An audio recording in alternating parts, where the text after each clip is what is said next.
Essa aula. Vocês aqui. E, como sempre, compartilhar o nosso Código Civil para ficar fácil de entendermos.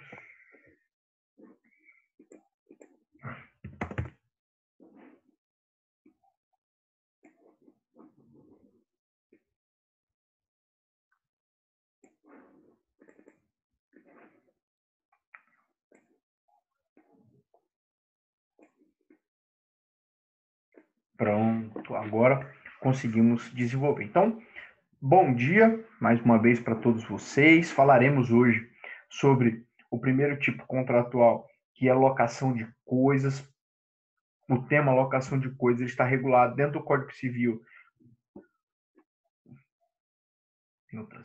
Está regulado dentro do Código Civil entre o artigo 565 e 578. Eu já adianto para vocês que nós temos regulações também feitas, né? Eu tenho várias normas que regulam o termo locação. Então, a locação ela não é uma exclusividade do direito civil. Eu tenho legislação própria, por exemplo, para os imóveis urbanos, eu tenho uma legislação própria. Para arrendamento mercantil, eu tenho uma outra legislação. Para alocação de terras, né, agricultáveis e agrícolas, eu tenho uma legislação. Né? Em algumas situações, o Estatuto da Terra é aplicável. Então, eu tenho que primeiro delimitar e entender que o Código Civil ele é uma legislação residual. Então, o que não é feito, né, por legislação específica, eu tenho o regramento dentro do Código Civil. Então, muita atenção quando nós falarmos e tratarmos sobre locação de coisas, tá bom? Porque a locação...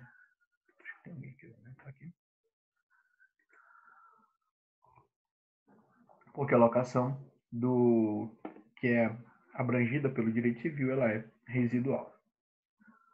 Tu entendeu o que eu estou te falando? Entendeu?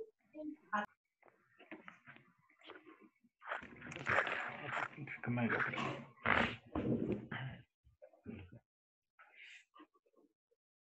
Então, vamos lá. Mas, Leonardo, o que é locação? Bom, locação é o contrato pelo qual uma das partes, o locador ou o senhorio, se obriga a ceder a outra, o locatário ou o inquilino, por tempo determinado ou não, o uso e o gozo de coisa não fungível, mediante certa remuneração determinada aluguel. Então, para que eu possa entender, compreender bem essa definição, eu tenho que uma pessoa, né, um dos contratantes, cede a outra determinada coisa por um tempo determinado. Então, Leonardo, o que é que vai diferenciar, por exemplo, locação do compra e venda? Porque há transferência de uma coisa para uma determinada pessoa.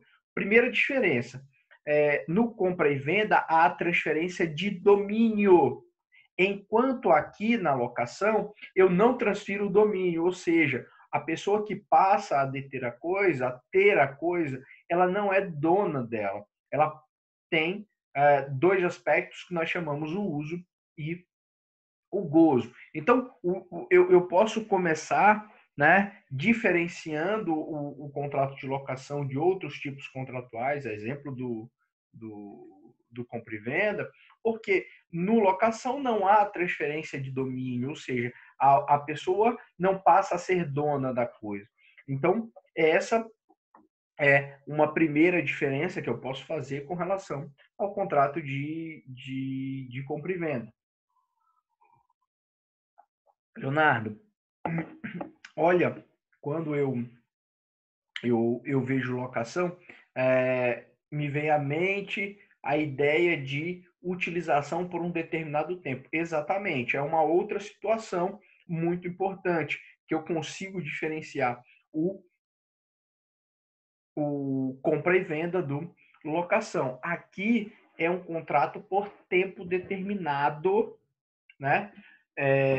Ou não sendo por tempo determinado, mas eu sei que há a obrigatoriedade de restituição. Então, quando os doutrinadores, os escritores, eles falam sobre a definição de locação de coisas, eles dizem assim, por tempo determinado ou não, isso não significa que o contrato de locação pode ser perpétuo, ou seja, se prolongar infinitamente ao longo do tempo.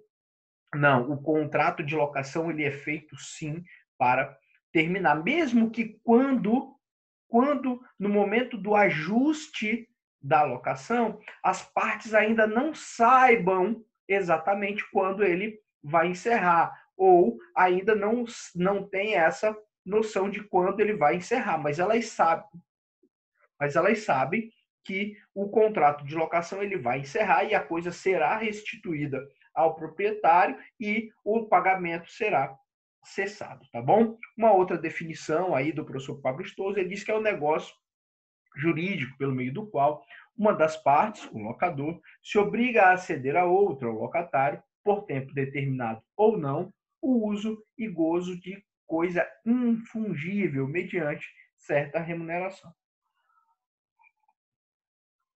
Eu vou aproveitar aqui para destacar também esse ponto, porque as partes, né, as partes, desculpa, os doutrinadores, eles fazem essa remissão de que a locação é para bens não fungíveis, ou seja, bens que não podem ser substituídos por outro de mesma qualidade, quantidade, de mesma qualidade.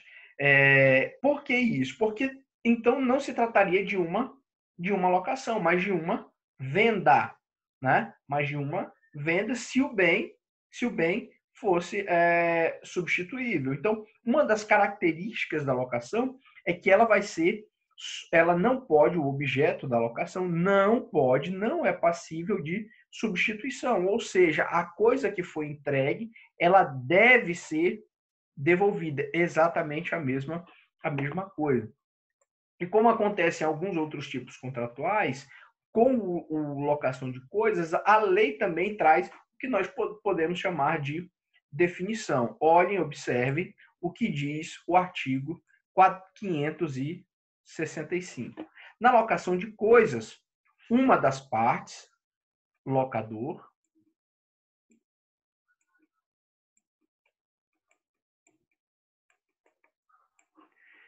se obriga a ceder a outra, por tempo determinado ou não, o uso e gozo de coisa não fungível, mediante certa retribuição. Então, olhem, e eu já vou adiantar para vocês que o que diferencia locação do próximo tipo contratual que nós vamos estudar, que é o comodato, é essa retribuição. Porque enquanto no locação há retribuição, o comodato, que é o próximo tipo contratual, ele não exige a retribuição. Não há a retribuição no comodato, tá bom? Então, muita atenção com relação a isso. E, Leonardo, quem deve realizar a retribuição? Locatário. Então, anotem. Locatário. Porque nós temos essas duas figuras, nós temos a figura do locador e nós temos a figura do locatário aí no contrato de locação de coisas, ok? Então, a definição, o 565 também traz um conceito do que é contrato de locação, para quem preferir adotar o conceito legal, ao invés do conceito ou dos conceitos doutrinários que nós temos. Ok? Alguma dúvida com relação ao conceito?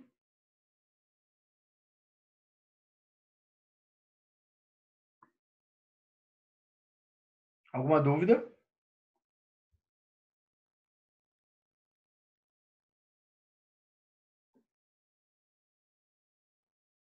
Não?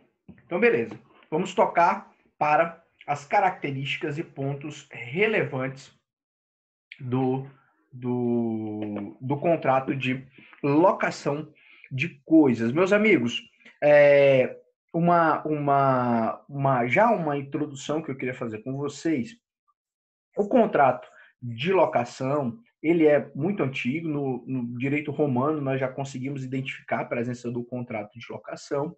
Só que lá no tempo do direito romano, né, que, volto a dizer, nós já estudamos isso quando nós falamos sobre a evolução histórica dos contratos, né, de onde nós temos várias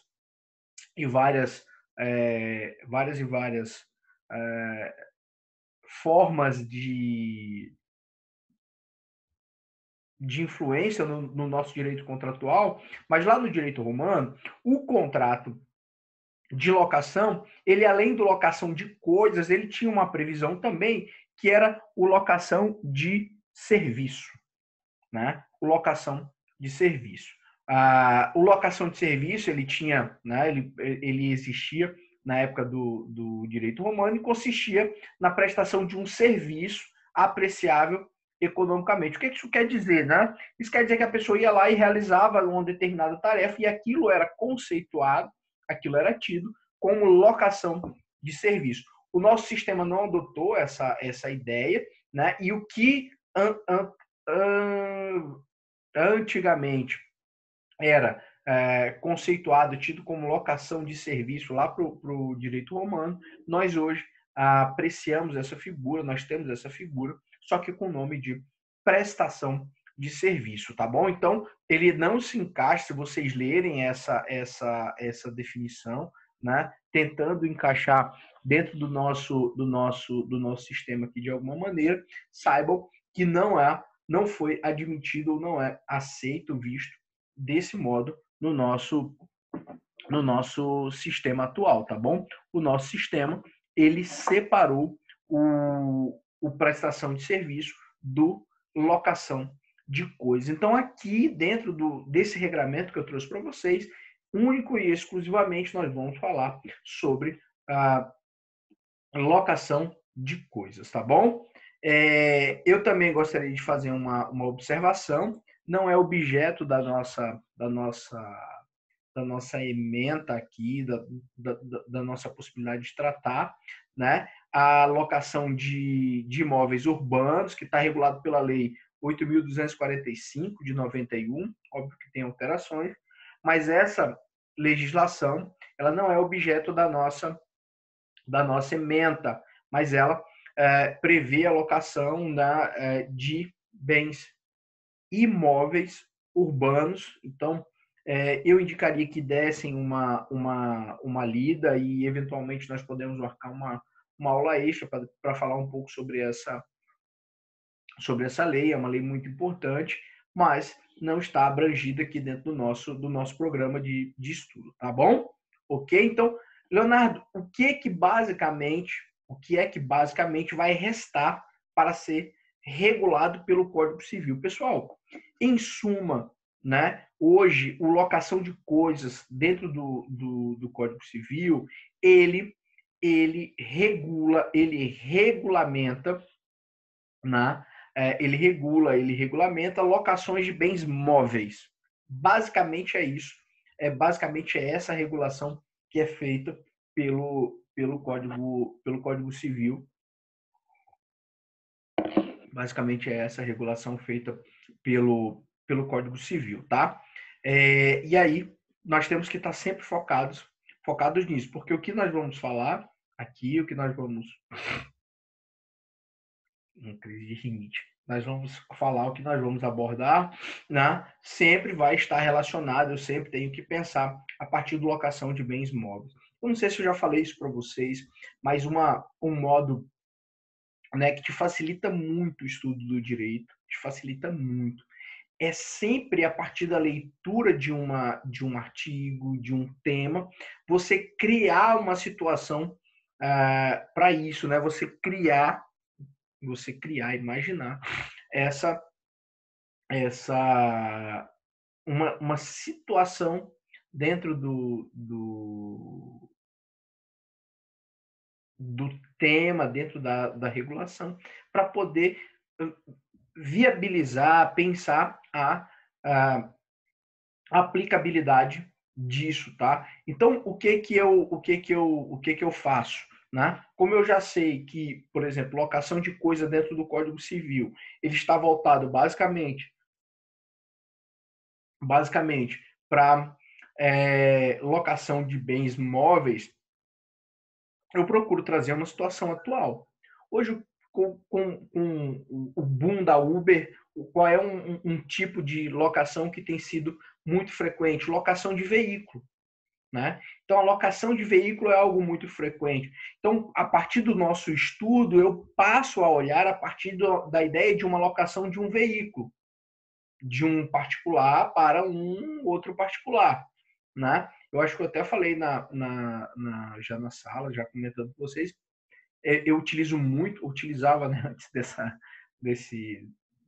dessa paralisação aí toda, utilizava muito a Uber e tive contato assim e procuro ter curiosidade, né, saber como é que funciona. Então, eu sei que existem pessoas, né, que estavam comprando veículos só para alugar, né? Alugavam aí na faixa de R$ 350 por semana, R$ 300 por semana.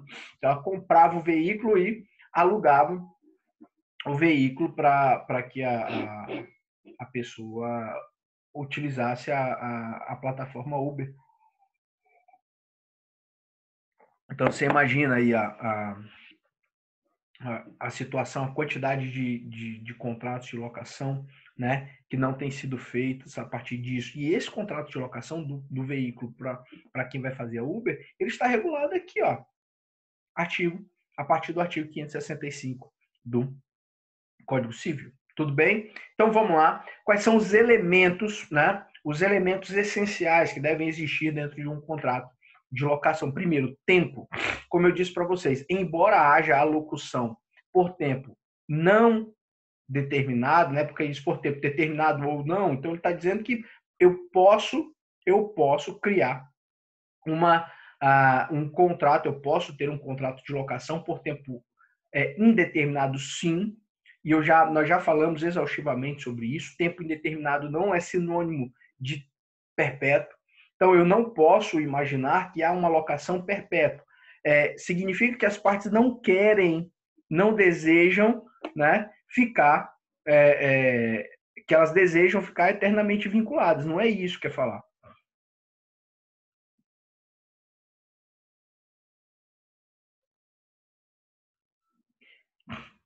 Fiquei na dúvida, o Regino está perguntando assim, ó. Mestre, vi que no conceito onde diz que é o uso e gozo de coisa infungível. Na dúvida, os bens móveis são infungíveis? Sim, eles podem ser infungíveis. Um carro é infungível, né? Um carro é infungível. O café que está aqui dentro, acho que vocês não vão conseguir ver, vai ter um café aqui dentro da minha xícara.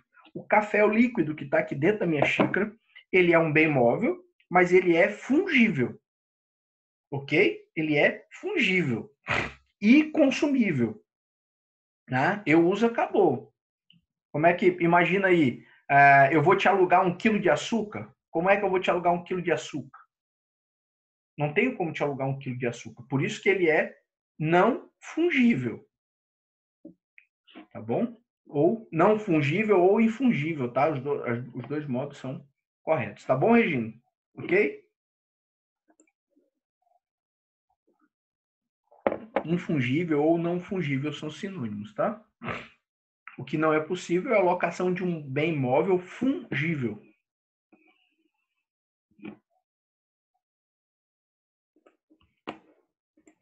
Então, o tempo, como eu vinha falando, né, é no sentido de dizer assim, ó, que ele vai acabar. Mesmo que ele não tenha tempo determinado no momento da contratação, as partes sabem que ele vai acabar, né? E geralmente isso acontece, tá bom? Geralmente acontece. Os contratos, eles surgem para acabar, eles não surgem para ser perpétuo, tá? Não há como em outros tipos contratuais, exemplo da prestação de serviço, um limite temporal, tá? Não há um limite temporal para alocação de coisas móveis, tá bom? Não há um limite temporal, o Código Civil não estabeleceu, então pode ser com a locação de uma máquina dure 5 anos, 8 anos, 10 anos, pode acontecer.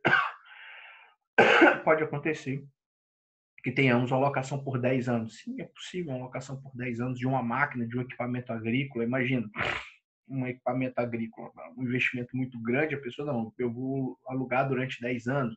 É possível sim, não há limitação temporal com relação a isso. Ok? A coisa, o que é, né, que pode ser objeto de uma locação? Qual coisa pode ser objeto de uma locação? Nós já falamos, mas eu vou repetir aqui para ficar bem claro. Passível de locação. Uso e gozo de coisa não fungível mediante certa retribuição. Eu gostaria aqui de fazer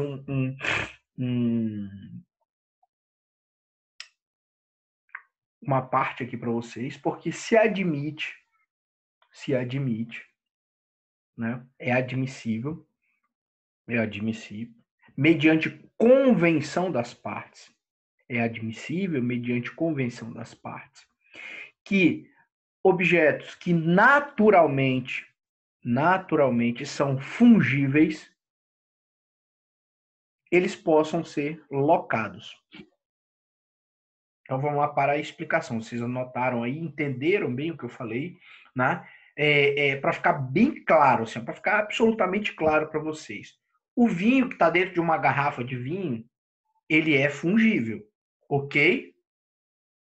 Se eu tomar aquele vinho, eu não tenho como devolver o mesmo vinho. Não tem como devolver o mesmo vinho. Por isso ele é fungível. Eu não posso substituir ele por outro, tá? Ele é fungível. Mas observem que imaginemos uma exposição, né? Uma exposição de vinhos.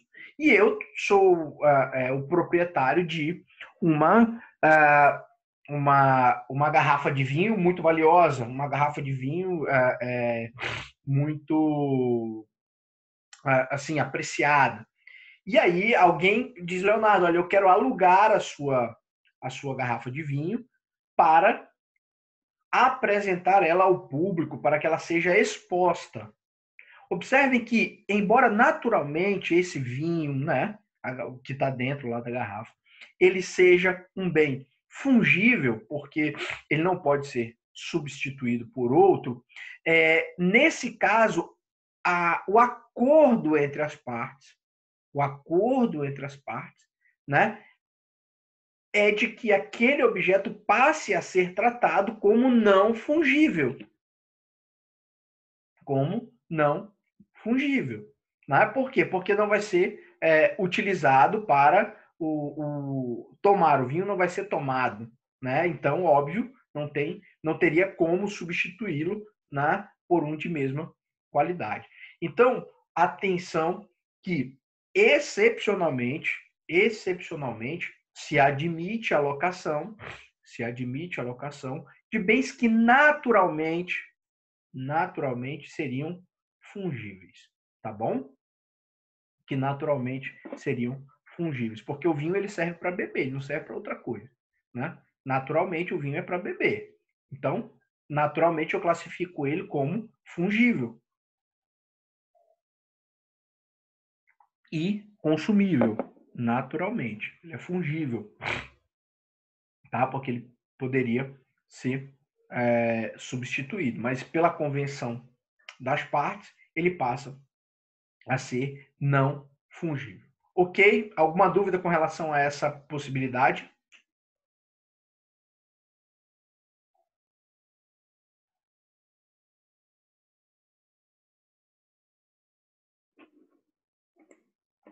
Não? Então vamos lá. Então, tempo, coisa, retribuição, tá? Como é feita essa retribuição? A lei não traz, por exemplo, aquela disposição da troca ou do compra e venda, né? Em que tem que ser em dinheiro ou tem que ser em coisa. A legislação só fala em retribuição. Então, Leonardo, pela locação, como pode ser ajustada essa retribuição? Livre pactuação das partes. Tanto em relação ao período, eu posso pagar por dia, por hora, por semana, né? Eu posso pagar por ano, né? Muitas vezes os arrendamentos, né? Eu vou colocar aqui porque é comum, né? Não estaria abrangido aqui, mas o arrendamento a alocação de terra de pastagem para o gado, muitas vezes é pactuado em ano, né? Por causa da realização do negócio. Então eu tenho que ter uma atenção com relação a isso, né? Porque a retribuição, primeiro, ela pode ser em dinheiro, ela pode ser em coisas, pode ser parte em dinheiro, parte em coisas, e com relação ao período para essa retribuição, também não há uma obrigatoriedade, ou também não há um regramento próprio, específico, regulando isso. Ok? Já que usou aqui o tempo para a gente poder encerrar, nós voltamos, só fechar e entrar de novo, nós já vamos sair e entrar falando sobre obrigações do locador, tá? Para a gente poder não quebrar aí o assunto, para não parar no meio.